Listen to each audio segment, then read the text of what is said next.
Olá,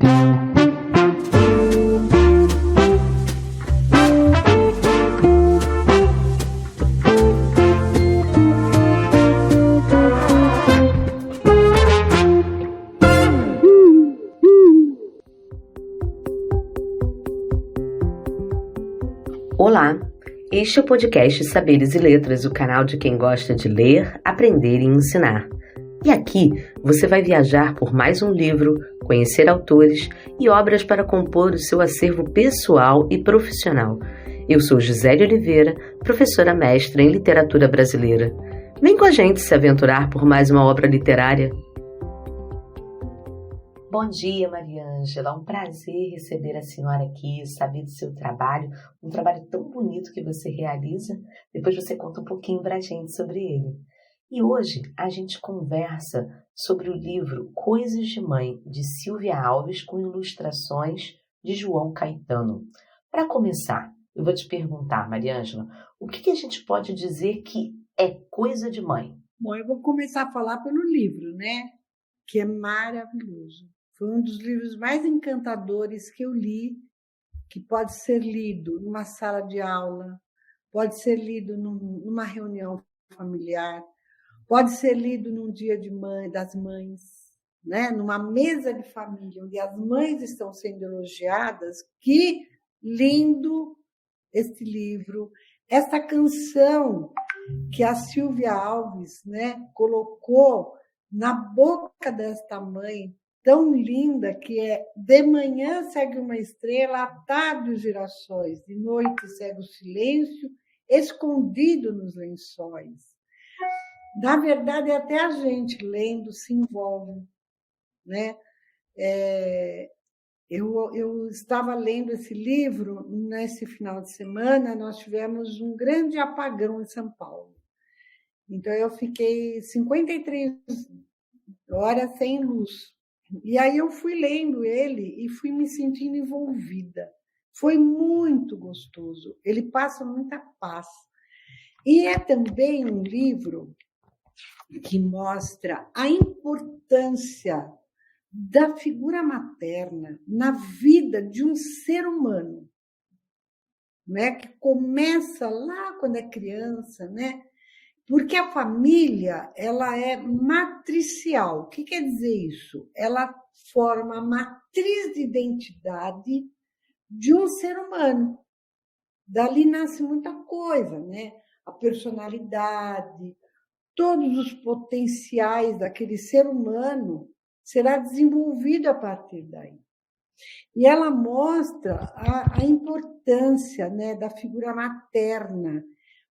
E hoje em dia, nós vemos muitos lares monoparentais, que neste livro ele tanto mostra a importância de um lar monoparental, como ele pode ser construído, como também aquele lar heteroparental, que tem pai e mãe, que tem toda uma estrutura de duas pessoas criando os seus filhos, né?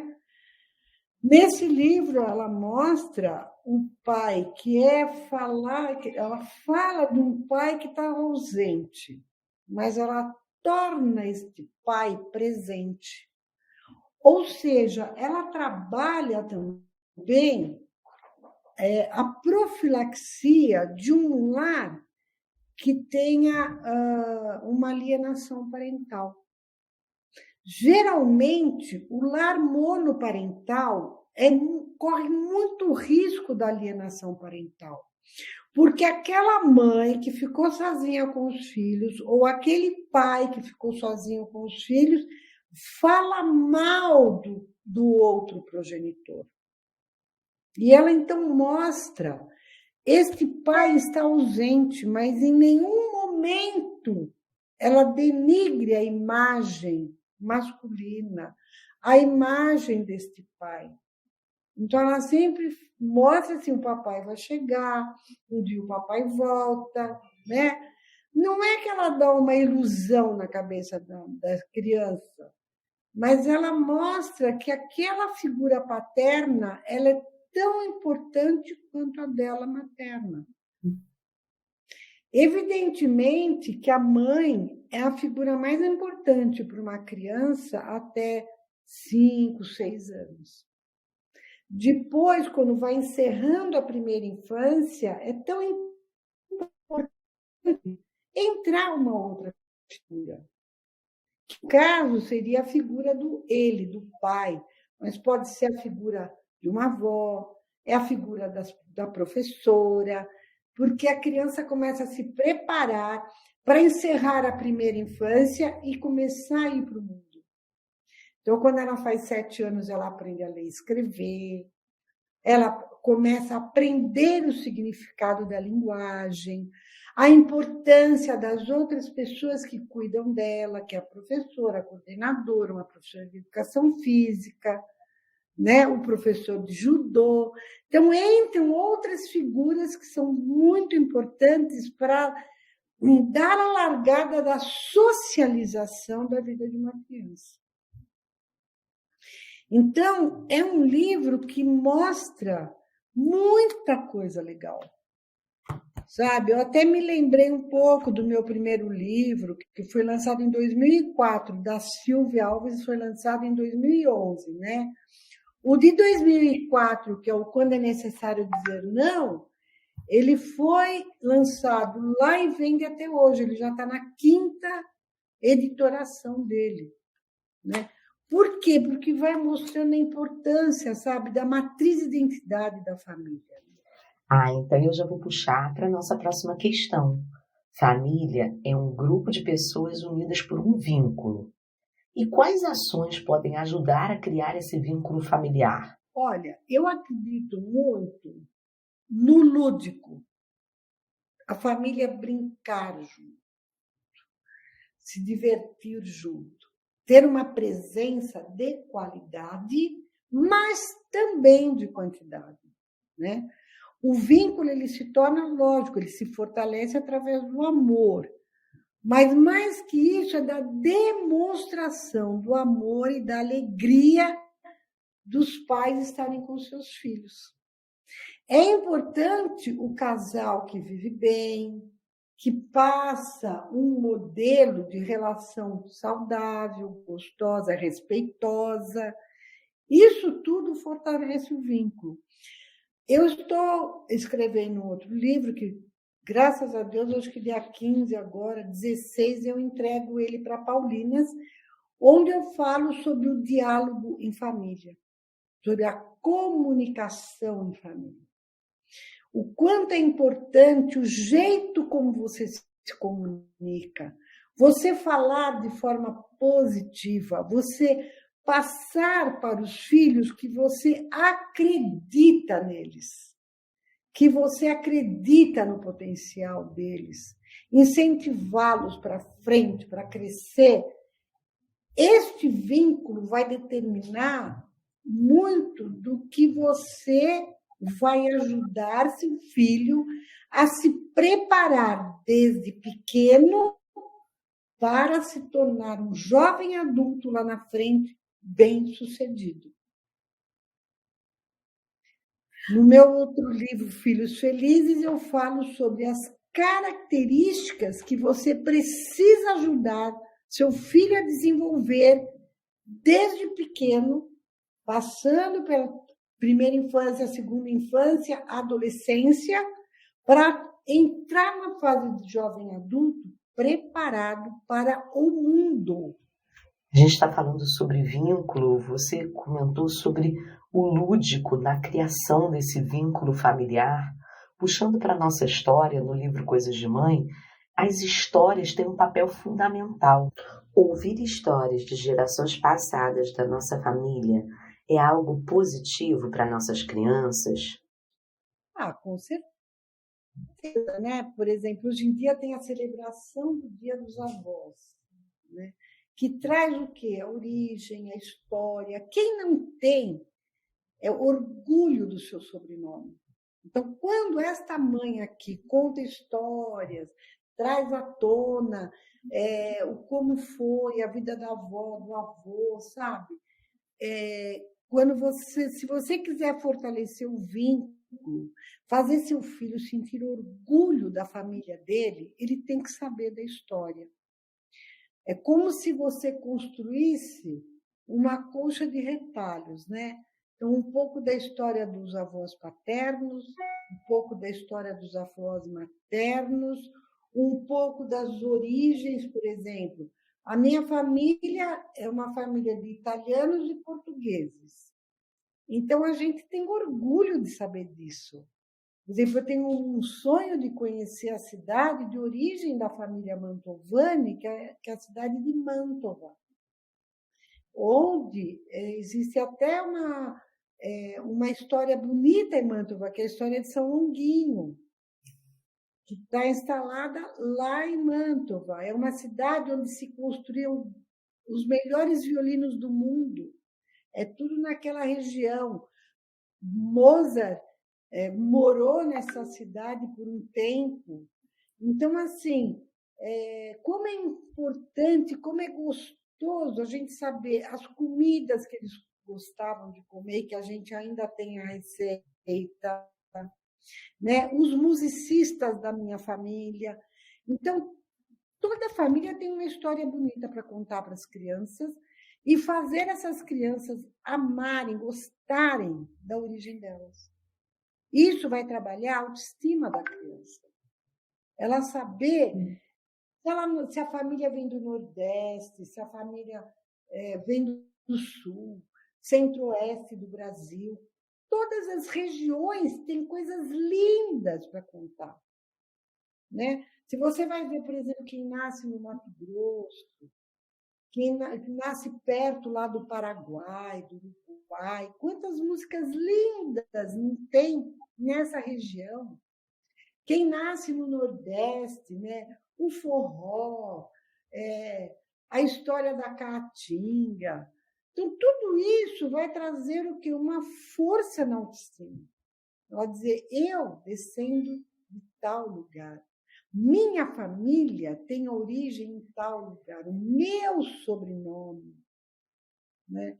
Então, tudo isso reforça o vínculo que o ser humano vai levar para o resto da vida. E vai ter orgulho de contar para os seus filhos e seguir em frente, porque um dia eles também serão avós. Eles também deixarão histórias. Né? Quando a gente trabalha com árvore genealógica, que o paciente vai buscando as suas origens, fotos, gente, é encantador.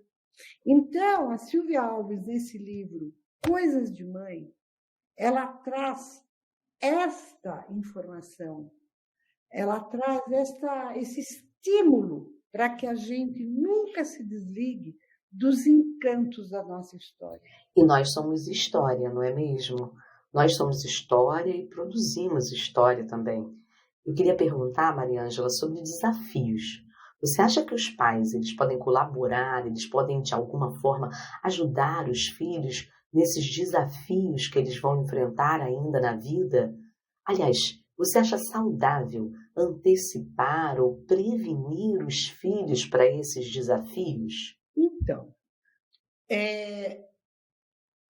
a gente precisa lá, quando chega na fase de jovem adulto e adulto, ter algumas características trabalhadas na gente. Por exemplo, é importante a pessoa que aprende a ter um bom relacionamento interpessoal.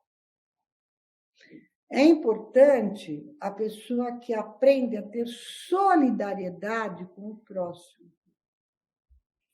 É importante você ensinar ao seu filho a ter um poder de decisão.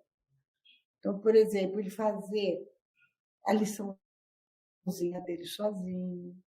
Né? Você lê todo dia uma historinha para o seu filho, você contar uma história, você vai preparar essa criança para mais tarde fazer uma boa redação, né? Para essa criança talvez um dia ser um escritor, para essa pessoa saber se relacionar e ter empatia com o próximo, né? Não só empatia com quem está sofrendo muito, mas com qualquer pessoa. Esteja ela na alegria ou na tristeza, você ser empático com ela. Você saber de verdade dar parabéns ao próximo, você não ter inveja de ninguém, né? Mas você admirar o belo, o bom do outro, você ajudar quem está precisando. Isso nasce na família. Por exemplo, irmãos que brigam demais, né? Aqui ela fala muito de uma situação de filho único, mas as famílias que têm 2, 3 filhos, 4 filhos, principalmente 2, é muito comum brigas entre irmãos, uma rivalidade entre irmãos, e os pais precisam entrar nessa situação, ajudar os filhos a viverem bem, a se darem bem, a se respeitarem, né? Por exemplo, eu tenho atendido muitas famílias em que os irmãos se dão muito mal. E o casal fica sem saber o que fazer. Então, eu digo, o casal precisa procurar ajuda, às vezes fazer até uma terapia familiar e ressignificar os problemas, os traumas, sejam eles quais forem, né? E aí a família, então, tem muitos desafios. Para quem é filho único, tem um desafio. Para quem tem irmãos, tem outros desafios. O importante também é o modelo que esses pais passam, que os adultos passam, seja a criação de uma mãe com uma avó. Se esta filha aqui, que vive com a mãe dela e os filhos dela, porque se separaram, e essa mãe com essa avó vivem mal, brigam o tempo todo, se desrespeitam, esses filhos vão aprender esse modelo. Se é um casal, se é uma dupla que se respeita, que se ama, que respeita o jeito do outro, mesmo que hajam algumas discussões, que é impossível viver dentro de um lar e nunca ter discussão, mas precisa resolver, precisa ter calma, precisa respeitar, acima de tudo, ter paciência, que aí você passa esse modelo para as crianças. Porque as crianças, elas são o modelo dos adultos que as criam, né? Essa história, Coisas de Mãe, passa a delicadeza o tempo todo desta mãe com a filha. A delicadeza, mesmo que as crianças estejam nervosas, brigando e tal, os pais precisam ter a delicadeza no educar, no conversar, no dialogar, né? Falar de forma franca, porém ética, entre os adultos e com as crianças. E daí é que vai nascer a facilidade do bom relacionamento interpessoal, né? Saber colocar limites de forma branda, você não precisa bater, nem fazer castigos horrorosos, mas uma conversa franca e ética e dar consequências às atitudes das crianças, isso educa, né? Isso forma lá na frente, porque aí você vai estar passando um modelo de algumas características importantes para o sucesso. Por exemplo, ser organizado é importante. Você aprende a ter organização desde criança, guardando os brinquedos, o adolescente guardando as coisas, desligando o celular na hora que os pais mandam, né? Hoje tem muitas brigas na casa, na família, por causa do excesso de tela, no excesso de o jovem estar mais fora de casa através do celular, através do videogame, né? Através dessa comunicação dos internautas, que muitas vezes ele está mais fora de casa do que dentro de casa. É até um excesso de comunicação, você não acha? Exatamente, excesso de comunicação, excesso de informações, e que sai do controle da família. E aí você tem que saber resgatar, trazer seus filhos de volta, oferecendo atividades, momentos agradáveis para que eles possam querer estar junto com a família, né? Porque não adianta nada você proibir, tirar o celular e não oferecer nada no lugar. Então, ofereça, faça comida junto, faça pipoca junto. Às vezes você não precisa gastar muito, sabe? Comer uma pipoca na calçada já é uma alegria. né? Tomar um sorvete na padaria é uma alegria. Ir para um parque, andar de bicicleta, correr, brincar, é uma alegria. Isso tudo faz com que os vínculos se fortaleçam. E que você também ajuda a preparar, através dessas atividades lúdicas, preparar este filho para um dia ele ser um jovem adulto, ser um bom pai, ser uma boa mãe. Que tudo nasce na matriz de identidade familiar. Não tem para onde fugir. A escola, ela complementa, mas ela não realiza esse vínculo familiar. E a gente continua nesse papo sobre vínculo. Eu queria te perguntar, Mariângela, como os pais sabem quando eles estão protegendo ou superprotegendo os seus filhos? Qual é o limite entre a proteção e a superproteção? Ah, sim. Olha, a proteção é você cuidar, né? A gente tem que cuidar. Você não vai deixar uma criança ficar perto de uma janela aberta. Você não vai deixar uma criança sair sozinha. Então, tem uma proteção que você precisa dar, porém, você precisa ir preparando, porque conforme a idade vai subindo, a gente tem que ir se tornando mais independente e é proporcional. Uma coisa é uma independência de uma criança com 8, 9 anos, outra com 14, 15 anos, né? Então, quando chega lá pelos 14, 15 anos, ele tem que estar se sentindo fortalecido, corajoso, para começar a fazer algumas coisas sozinho, né? Eu vejo, por exemplo, que tem pais que levam os filhos até a escola e estão lá no ensino médio. Prepare, ensine, porque ele vai ter. O mundo é perigoso, mas a gente tem que lidar com ele. O mundo sempre foi o que é, né? Sempre tem os seus perigos. E esses filhos estarão aí no mundo. E a gente tem que a gente tem os filhos para o mundo, não tem como. Então, assim, não adianta você super proteger, não deixar seu filho fazer, e você que faz para ele, você que faz para ele.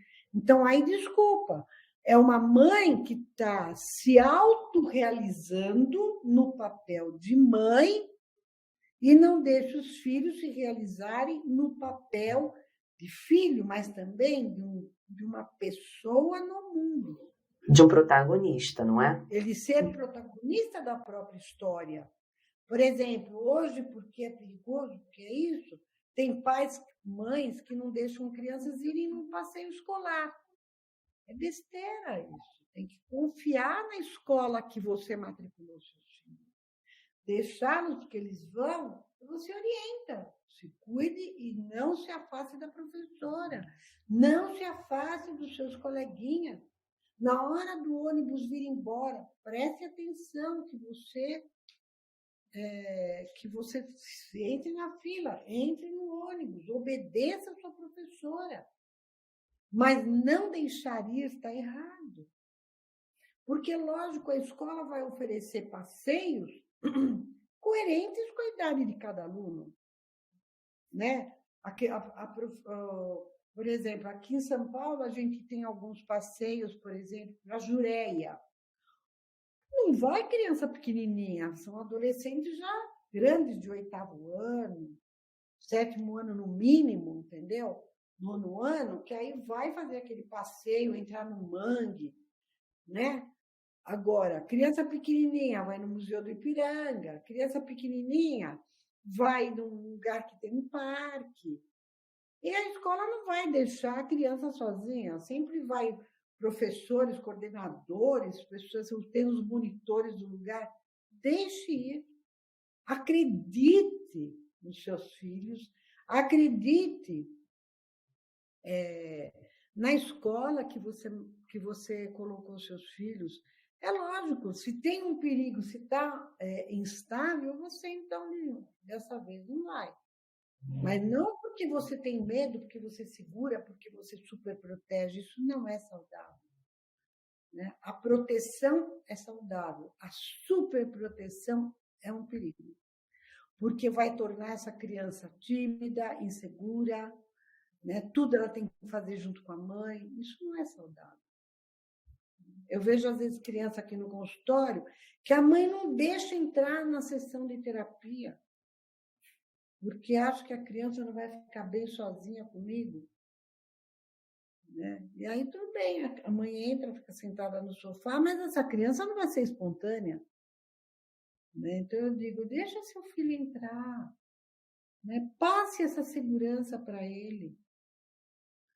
Então, assim, a superproteção, ela não é saudável, nem para o adulto. A mulher, por exemplo, que se superprotege no marido, não é saudável. Né? A gente tem que ter a independência, a autonomia e viver junto. Estar todo mundo junto. Mas cada um tem o seu quadrado. Mariângela, olha só. Eu não sei se você viu, mas saiu e foi muito comentado o tema da redação do Enem 2023. E o tema da redação do Enem 2023 foi desafios para o enfrentamento da invisibilidade do trabalho de cuidado realizado pela mulher no Brasil. Um grande tema e um tema grande. Você acredita que a nossa geração ele está mais atenta às demandas dessa mulher, dessa mãe? Com certeza, né? Eu acho que hoje já existe uma visibilidade maior das tarefas das mulheres. Porque, se a gente pensar bem, desde 1940, mais ou menos, que as mulheres entraram, entre 1930 e 1940, que as mulheres entraram para o mercado de trabalho através da telefônica, porque elas eram telefonistas. Foi quando a mulher começou a ter autorização social para entrar para o campo de trabalho, para o mercado de trabalho fora de casa, né?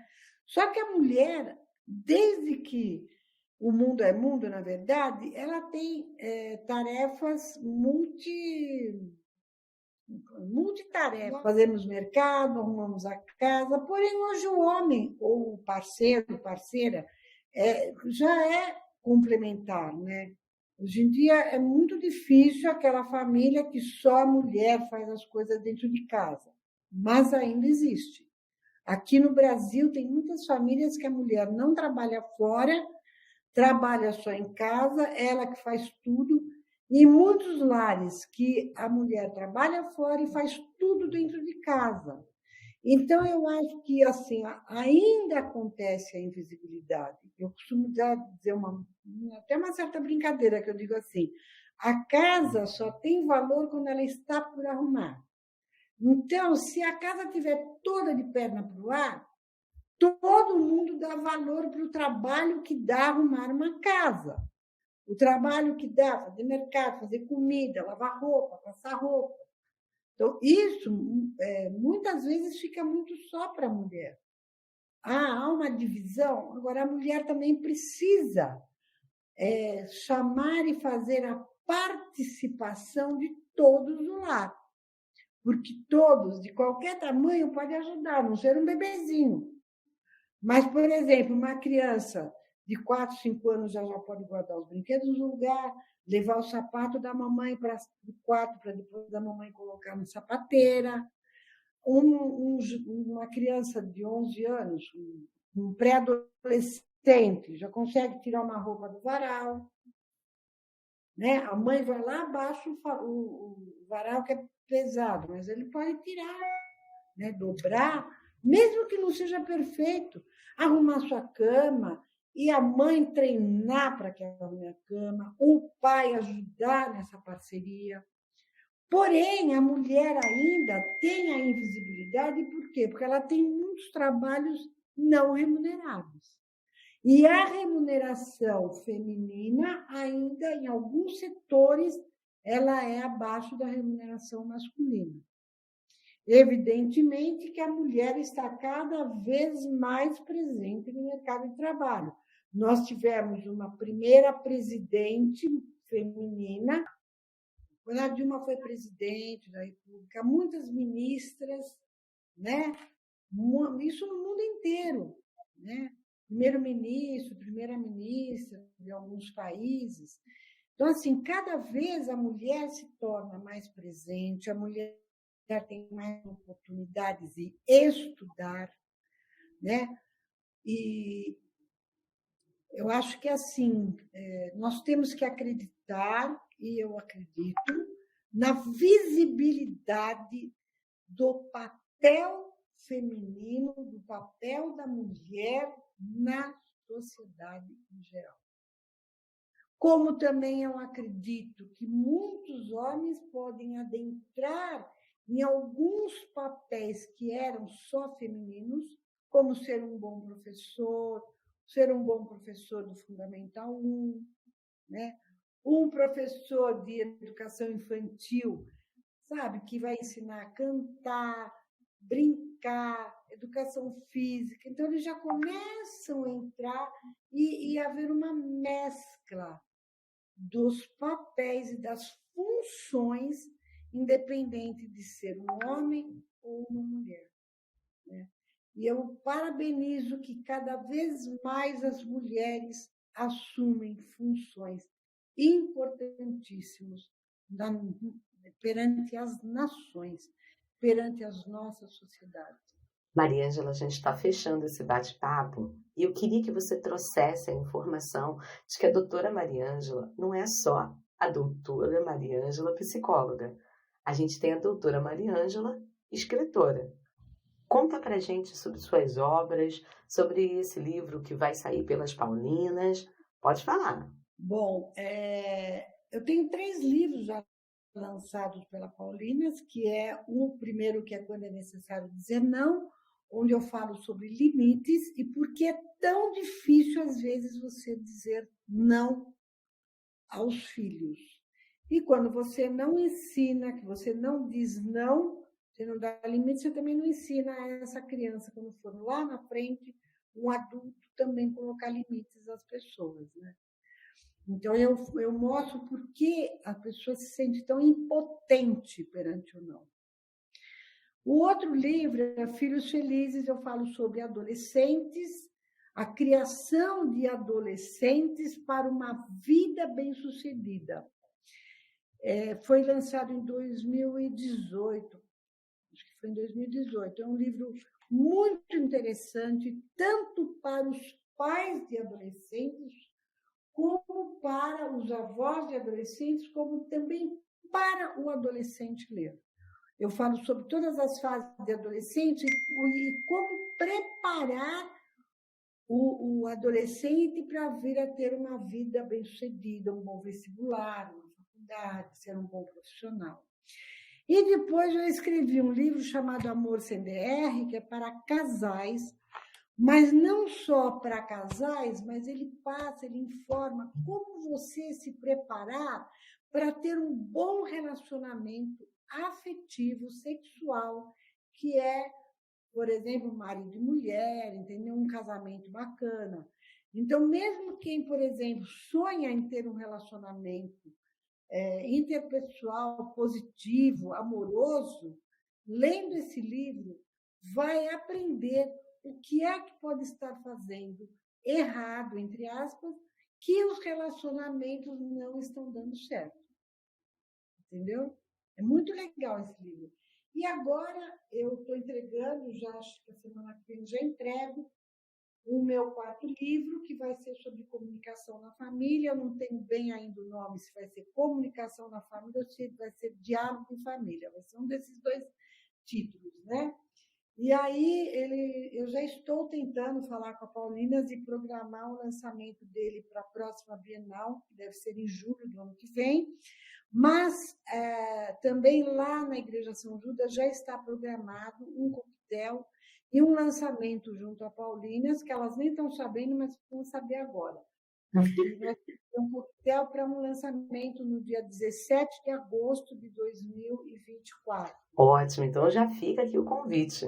Mariângela, muito obrigada por esse papo, obrigada por sua leitura do livro Coisas de Mãe. Que o ano que vem eu completo 45 anos de profissão, 40 anos de voluntariado.